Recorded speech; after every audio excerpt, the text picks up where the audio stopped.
Waalaikumsalam. Woi, kamu bener kamu? Sorry, baru bangun.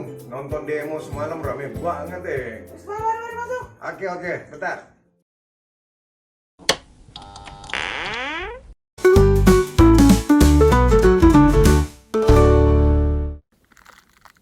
Ya, Jogja nih gini nih. Ngumpul, ngopi, ngenek. Enak, bismillah. Serius amat sih? Mau coba dong? Gitu. Kasus-kasus penculikan. Maksudnya? Jadi kan sering ada kasus-kasus penculikan gini. Korbannya itu kebanyakan mahasiswi atau mahasiswa yang dari luar Jogja. Maksudnya yang di Jogja nggak punya kenalan. Atau punya kenalan tapi dikit itu. Dari Sumatera, Ya. Kalimantan gitu ya? Jadi dia itu kan diajak kenalan sama orang, terus diajak pergi. Nah ternyata dia itu diculik. Nah, terus disuruh memberitahu keluarga kalau dia tuh katanya merusakkan kamera temennya atau HP temennya gitu. Terus disuruh nebus sekitar 14-16 jutaan gitu. Nanti kalau udah ditebus baru anaknya dibolehkan pergi. Itu anaknya dibawa kemana? Ya nggak tahu. Itu benar-benar Katanya bawa diculik ke gitu. hotel di kota lain gitu biasanya. Oh, keluar kota. Jadi dari Jogja dibawa keluar kota gitu? Biasanya keluar kota. Oh ya? Sering banget gitu. Apa ya? Lah kok bisa anak kuliah kayak gitu? Kalau ketemu orang kok mau? Ya aku yang bingung. Nah kamu gimana menurutmu? Oh, Aku gimana kan ya? psikologi sosial. Ya mungkin apa ya? Yang aku bingung tuh kok anaknya mau diajak itu loh. Kalau mereka baru ketemu, itu nggak kenal toh sama penculiknya itu toh? Biasanya kenal beberapa saat gitu loh. Mungkin kayak orang PDKT atau apa gitu. Tapi nggak harus pacaran. Biasanya itu kan ada cewek diajak sama cewek gitu juga ada. Cowok diajak cewek gitu. Apa ya? Jadi nggak harus selalu lawan jenis. Ya lumayan loh, 15 juta. Enggak, kok si cewek mau itu loh diajak sama yang baru dikenal itu?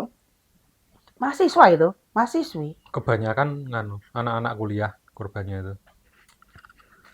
Kok anak umur segitu? Modus baru lagi ya berarti ya penculikannya ya. Ini berarti apa? Dari mahasiswanya enggak? Ya, tapi ini malah loh itu. Ada juga yang karyawan bank juga loh. Nah, Dihipnotis po? Ya, nggak tahu nggak. Kok bisa mau-maunya diajak gitu? harusnya kalau secara sadar harusnya sih nggak bisa dong. Nggak mau kalau secara sadar. Atau ada punya ketertarikan khusus ketika waktu pertama bertemu, apa ada yang ya itu mungkin tadi pura-pura naksir atau Karena aku kayak aku cowok diajak ada cewek ngajak pergi yo mau lah. Gelem enggak? guys, nek kaya ngono klien to masalahnya tuh. Wow. Tapi ya siapa sih nyulek aku? Kasihan yang nyulek. Apalagi saya. Apa mungkin itu ya? Karena mereka dari luar daerah sampai ke Jogja, nggak punya teman yang banyak. Mereka coba mencari teman baru, bikin pertemanan. Terus akhirnya terbuai gitu ya. Berarti ada rasa nyaman, rasa lekat, rasa nyaman sama pelakunya itu kan. Kan mungkin kalau dia nggak mungkin merasa nyaman juga, nggak mungkin kan mau diajak pergi, apalagi sampai pergi jauh. Tapi menarik juga sih kalau kayak gitu. Rata-rata berarti umurnya sudah lebih di atas 18 tahun. Berarti sadar, berpendidikan gitu kan. Bukan orang yang nggak berpendidikan. Iya kan? Tapi kan anaknya mahasiswa. Jadi itu yang masih aku pikir kok kenapa dia mau diajak gitu loh. Bisa diajak Bisa diajak dan mau kan secepat itu. baru Mungkin belum kalau lama cuma kan. bertemu saja, ngobrol mungkin, itu mungkin masih bisa. Tapi ketika diajak untuk pergi ke suatu tempat gitu loh, itu kan berarti ada hal-hal tertentu kenapa sampai eh, dianya mau gitu loh. Apakah ini sekte atau apa? Ini korban MLM biasanya targetnya mahasiswa baru yang dari luar Jogja juga. Ah, Ya, jadi mungkin kalau dilihat yang pertama apa ya? Dia kan baru datang. Terus belum terlalu apa namanya? Bisa bersosialisasi dengan baik. Terus ada orang yang kayaknya intensif datang mendekati dia. Jadinya akhirnya apa ya? Timbul mungkin trust ya, kepercayaan ya. Soalnya kok dia langsung mau gitu loh. Jadi mungkin trust lebih dia percaya sama karena dia orang baru, maka dia percaya dengan orang yang intens untuk mendekati dia, mungkin memberikan rasa nyaman, jadi muncul trust itu ya, kepercayaan. bisa jadi. Tapi kalau pengalamanku dulu ada teman yang ngajak kumpulan MLM gitu. Nah dari aku tuh rasanya kan langsung kan mau nolak. Oke. Ada, iya. Karena teman ya. Iya. Tapi kan ini belum teman ya, belum sampai mereka relasinya masih itu ya. Jadi mungkin apa ya? Kalau dari teori trust heuristik, itu seseorang akan lebih mudah percaya jika lawan bicaranya tuh tampak ramah, sopan, atau menggunakan atribut tertentu. Misalnya mengaku friend of the friend, teman dari teman. Aku temannya Hakim loh. Nah gitu. Kamu kenal Hakim nggak? Pernah dengar namanya. Ya pokoknya gitulah. Jadi teman daripada teman. Atau dia melihat kalau apa ya? Misalnya melihat Rai, oh Mbak Rai itu psikolog, pendidikannya udah tinggi. Itu trust-nya tuh akan lebih tinggi. Jadi namanya trust heuristik. Jadi kita dengan orang-orang yang mempunyai kapabilitas, jadi kita akan lebih mudah percaya kepada orang itu. Jadi mungkin si penculiknya tuh menempatkan dirinya ya selain sopan, mungkin apa dari segi penampilan bagus, gitu dia berpendidikan. Jadi tambah lagi si mahasiswa X ini kan dia belum terlalu apa ya tune in ke dalam situasi di Jogja, jadi dia mudah percaya dengan yang lain kali ya. Bisa gitu nggak kira-kira? Atau mungkin apa itu bisa terjadi karena mungkin terjadi pada watak-watak tertentu pada orang gitu loh. Apakah orang itu plekmatis atau orang itu lebih ke apa namanya melankolis atau sanguis. Karena kan orang-orang yang kalau orang-orang yang introvert lebih kayak ke melankolis, saya rasa untuk percaya sama orang itu agak-agak susah. Agak-agak susah. Sedangkan untuk orang-orang kayak sanguis, orang-orang yang tipe-tipe artis itu kan yang ekstrovert, yang ini kita diajak orang sesuatu, mungkin diajak sesuatu yang baru, dia akan exciting. Karena rata-rata kan kalau orang sanguis itu kan agak-agak apa namanya terlalu percaya sama orang, kemudian euforianya tuh tinggi banget, gitu. Tapi nggak sampai ke sana gitu loh. So penculiknya juga pikir. Penculiknya pikir, ya, kayaknya mungkin bisa kalau dia bisa tahu. Dia udah observasi dulu ya, mungkin orang korbannya ini yang siapa. kayak gini. Tapi ini malah maba juga, pernah ada maba juga loh. Ya kan masih baru kan, berarti mungkin orang itu udah tahu. Observasinya kan belum lama. Lihat watak itu nggak perlu susah-susah, nek buang sampah aja ngerti nek kamu orangnya apa, sanguitis, melankolis atau itu. Nek kamu buang sampah, disimpan sampahmu terus nek pasti itu anak apa plekmatis. Karena mau dia gampang apa-apa nek iya gampang masuk ya repot ini. Nah, melankolis yang enggak, dia repot dikit sampah mesti ditutup, dilipat yang baik baru dibuang. Nek anak sanguitis enggak taruh, tolong sampah gua buang. Nah, anak sanguitis. Kelihatan aja, watak itu gampang kalau dilihat secara ini, secara apa besar gitu loh, nek watak, nek dilihat secara besar. Jadi mungkin orang itu dia lihat aja, oh ini tipe anaknya, nek ngomong kayak gini, oh lebih gampang ditarik nih orang yang kayak gini. So ada dua ya, dari si penculik sama Penculik sama yang si ini korban. korban. Jadi mungkin penculiknya tahu orang itu seperti apa. Nah, itu kan model gitu. Sama, dia orang jauh, umpamanya dia tinggal di kota di Jogja. Terus dia anaknya tipenya pragmatis atau sanguitis. Terus kan orangnya tuh euforia, pengen banyak ngobrol kan, Iya. pengen punya ngobrol, pengen punya teman. Orang pasti rata-rata ekstrovert orang-orang kayak gitu. Pengen punya teman, nggak punya teman ngomong, ngerti nggak? Terus ada yang deketin, ngomong, oh cari tahu dia suka apa, dah ketemu. Nah, kena. Ditambah lagi mungkin baru lulus sekolah kan, masih lulus sekolah, belum ngerti Jogja. Pas diomongin gini, TikTok-tiktokannya, oh kamu tahu nggak daerah ini bagus, oh kalau ini bagus butuh kuliah atau gini. Oke, Oke, dia masuk, TikTok-tiktokan, nah dapet. Nggak mungkin secara itu. Masih ingat nggak dulu kuliah manipulasi sosial itu? Yang apa ya, kalau kita lihat di misalnya psikologi sosial maupun psikologi industri ya, yang apa, teknik sales. Jadi berkaitan yang tadi Dewo bilang bahwa apa, dia kayak teman, terus kita pekewu yang korban jadi pekewu. Jadi aku jadi ingat bahwa apa yang dulu ada di kuliah industri, kalau saya nggak salah tuh yang foot in the door. Jadi yang penting kakinya masuk dulu. Nah, habis itu dia akan memecah dengan satu apa, statement, boleh numpang ke kamar mandi. Nah, terus silakan. Nah, begitu dia ke kamar mandi, dia akan lihat di dalam rumah kayak apa, dan dia mulai akan mengembangkan pembicaraan, dan si korban akan terpengaruh. Itu mungkin salah satu yang daripada manipulasi sosial ya, kalau kita mau lihat juga, dari pelaku. Tapi kembali lagi yang korban juga, berarti dia kan dengan ciri-ciri tertentu dan kebaruannya di Jogja gitu mungkin ya. Itu jadi kayak misalnya anakku kan juga udah usia mau masuk kuliah. Aku jadi mikir orang-orang yang di orang tuanya di luar Jogja itu kan mesti khawatir gitu. Iya, benar. Kalau ada kasus kayak gini. Dan mereka kan bikin apapun agar anaknya tuh nggak apa-apa. Iya. Dulu ada dulu sempat ingat nggak yang banyak kasus yang tiba-tiba dapat telepon dari polisi atau siapa dan bilang keluarga sementara di kecelakaan dan butuh uang segera untuk tindakan pertama dan pernah aku kan kayak gitu ya. Nelpon suaranya laki-laki sama cewek. Salahnya dia tuh ngomongnya, ini istri bapak itu kecelakaan. Padahal langsung istriku itu ngendi, angkut udah. Oh iya.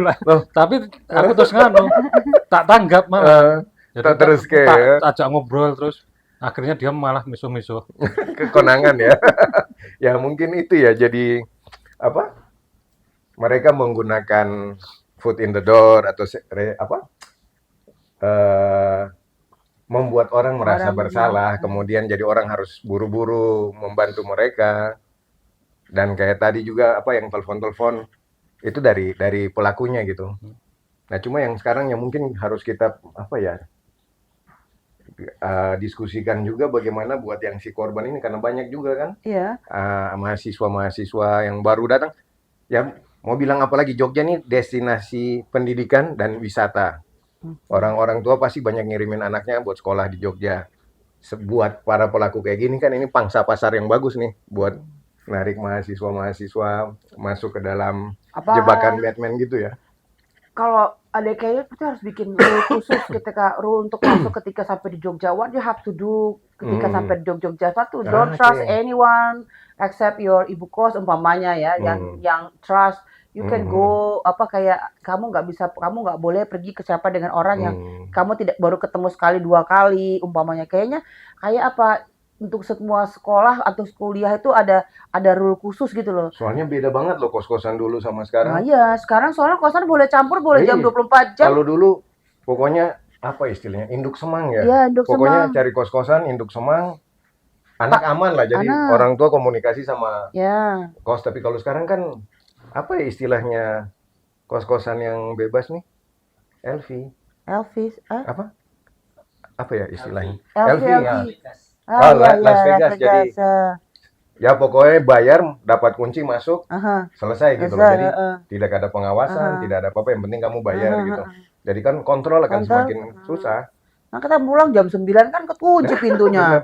Dulu kalau jam 9 harus cari teman yang kosnya tutup jam 10 atau jam 11. Aduh, Ke Jogja. rumah saya sering ditempatin, kan rumah saya kan saya tinggal di rumah, nggak di kos. Lihat kasus kayak gini jadi gimana baiknya ya buat apa ya?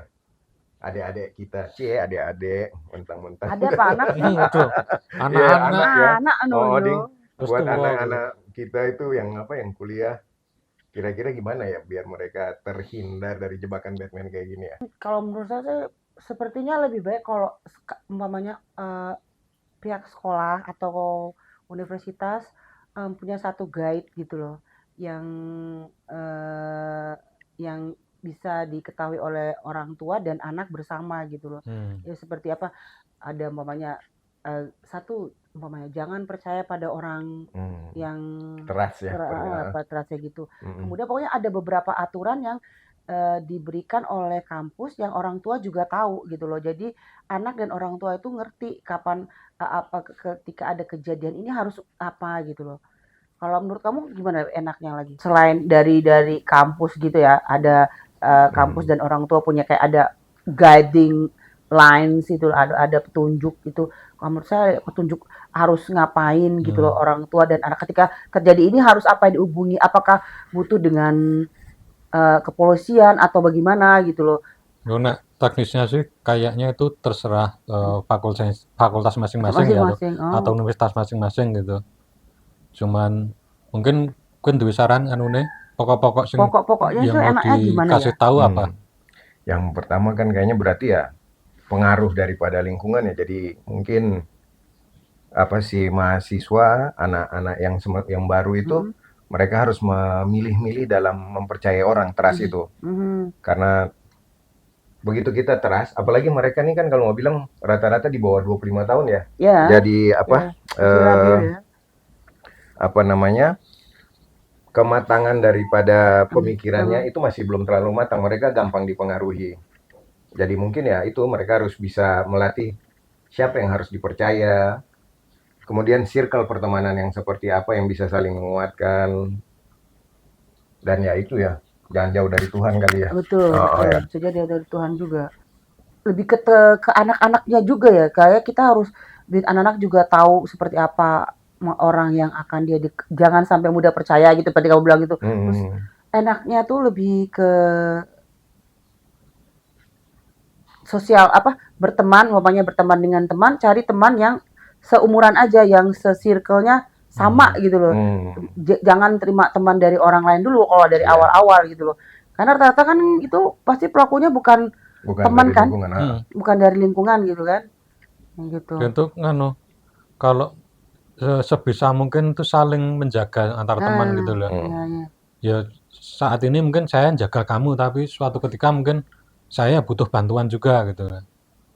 Ya itu yang kayak dirimu bilang juga kalau apa ya rata-rata tuh kan pekewu itu apa ya? Sungkan ya. Jadi rata-rata orang Indonesia deh ya sungkan ketika diajak terus mau nolak gitu. Nah ini mereka harus kuat di sini karena apa?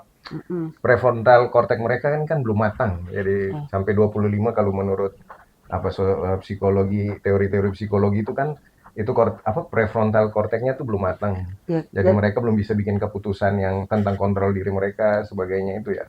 Ya dan juga ini budaya Indonesia itu loh. Kita kan harus lebih ini sama umpamanya orang yang lebih tua, nyun sewu, engganggi gitu loh. Yang itu dan kan kita nggak diajarin ketika kita say no bilang tidak gitu, pada seseorang yang kita tidak merasa nyaman dengan apa yang kita kan harus diajarin ngomong anak kita gitu loh. Untuk bilang tidak, untuk bilang enggak mau gitu loh. Mungkin ada katanya stranger danger. Nah, stranger danger itu kayaknya penting banget gitu loh. Tidak mempercayai orang, berani berkata tidak pada sesuatu yang tidak nyaman untuk dirimu sendiri gitu loh. Itu susah banget. Kita memang dari dulu nggak pernah. Karena kita tidak diajarin gitu kan. Harusnya kita diajarin dari kecil. Apa ya? Oke, kita harus dengar orang tua ngomong, orang yang lebih tua ngomong. Apa sih namanya? Konformitas ya. Jadi kita harus lebih pakuan sama orang yang lebih tua, lebih gitu. Jadi intinya anak-anaknya harus diajarin selain kerja sama fakultas dengan orang tua untuk ada guideline pada saat masuk, kemudian pertemanan dengan teman-teman yang lebih kuat. Jadi kalau kita ada masalah tuh, jadi ketika pergi sini harus teman yang satu tahu gitu, tidak satu kos atau satu lingkungan itu ngerti gitu kan. Dan harus itu berani ngomong tidak kalau kita tidak nyaman sama seseorang gitu ketika diajak apalagi sampai keluar kota gitu kan. Hmm. Oh enggak, jangan berani ketemu bilang iya kalau apalagi sama orang di Facebook, Instagram gitu loh. Terus kalau misalnya sudah terlanjur, kita nggak mengharap itu terjadi, tapi kalau misalnya terlanjur terjadi itu Ya, kira-kira gimana? kalau sudah terlanjur begitu sepertinya mungkin kok kadang pasti ada trauma ya. Yes, Nah, trauma ya counseling mungkin ya. minta konseling pada kampus Oh iya, atau ke konseling wanita tuh apa namanya kalau di Jogja nih? Ah ya, itu pintar Pak sutradaranya keren loh. dan yang kebanyakan belum tahu, di puskesmas itu sudah ada Ah ya. iya, betul Oh iya, di Pak. puskesmas. Aku pernah loh Kayak periksa. Oh, aku bisa dulu pakai pernah loh di BPJS juga. puskesmas. Ya betul, betul, betul. Dulu kan juga pernah di situ. Pakai BPJS bisa kan? Ah, ah, ah, Bisa. ah, ah. Ah, ah, ah. Boleh, boleh, boleh, boleh di puskesmas itu. Cuma BPJS mau naik ya. Terus kok Iurannya. dibayar nanti lagi ini dulu loh nanti besok yang kalau yang apa namanya butuh konseling kalau Nanti takut disensor. mahal Ya. takut mahal umpamanya bisa ke apa namanya ke puskesmas. Banyak loh kasus-kasus orang, Hmm. siapa misalnya orang mau bunuh diri gitu, dia curhatnya di medsos. Ya, ya Ya itu padahal juga di mungkin medsos kan Iya. kita tahu sendiri orangnya Racunnya kayak mana apa. tambah racun. Mana? Ya kalau jadi mending kan curhat ke puskesmas atau mana gitu. Ya, jadi untuk yang anak-anak, adik-adik yang merasa punya kesehatan mentalnya kurang mungkin kurang nyaman dengan masalah kesehatan mentalnya atau mungkin ada masalah dengan orang tua atau ada masalah dengan teman umpamanya. Kalaupun orang tuanya sudah tahu, memang kalau mau rasa susah untuk pergi ke psikolog secara independen mungkin bisa langsung ke puskesmas karena puskesmas kalau di wilayah Yogyakarta itu di setiap puskesmas itu udah ada rata-rata ada psikolognya. Ya, jadi bisa ke sana itu lebih membantu karena rata-rata kan pasca trauma umpamanya setelah orang diculik itu kan pasti ada gitu loh. Tanpa kadang orang suka mau self healing nonton di YouTube kan apa di short Iya, iya, atau iya. apa tuh kan pendek-pendek tapi nggak sesuai Nggak dan bisa. kita tetap butuh orang untuk yang secara profesional untuk guideline-nya kita gitu. Jadi untuk adik-adik atau teman atau saudara yang butuh psikolog kalau di sekitar Jogja itu kalau mau yang affordable ya ke puskesmas aja. Bisa bayar pakai BPJS, bayar langsung pun sekitar 25.000 kalau nggak salah. 25.000 kalau memang harus ada tes atau apa, tapi sekitar 25.000 biasanya. Tapi kalau pakai Mindsetnya itu BPJS kalau ke psikolog itu mahal. mahal, iya karena Dan- mindsetnya mahal Dan banget. apa? Orang masih berpikir stigma negatif saya ke psikolog gitu loh. Bahwa itu berarti dia punya sesuatu Iya, yang tidak bagus. tidak baik. Padahal kan Padahal gangguan mental kan sama Betul. sama flu aja. sama betul sama Kalau kayak sakit flu. flu ya kita minum obat. Nah. Kalau ini ya kita ke psikolog. Betul. Jadi mungkin ini yang harus ditekankan buat mereka juga ya bahwa bukan tabu, bukan stigma yang negatif ketika Anda harus berkonsultasi ke psikolog karena itu akan bisa membantu Anda. Betul. Ya, diminum dulu ya. Oke. Kopiku Makasih, habis ya. thank you. Tak ambil ya. Oh, Saya iya, tak ambil ya. Oke. Air putih, Bay. Aku kopi.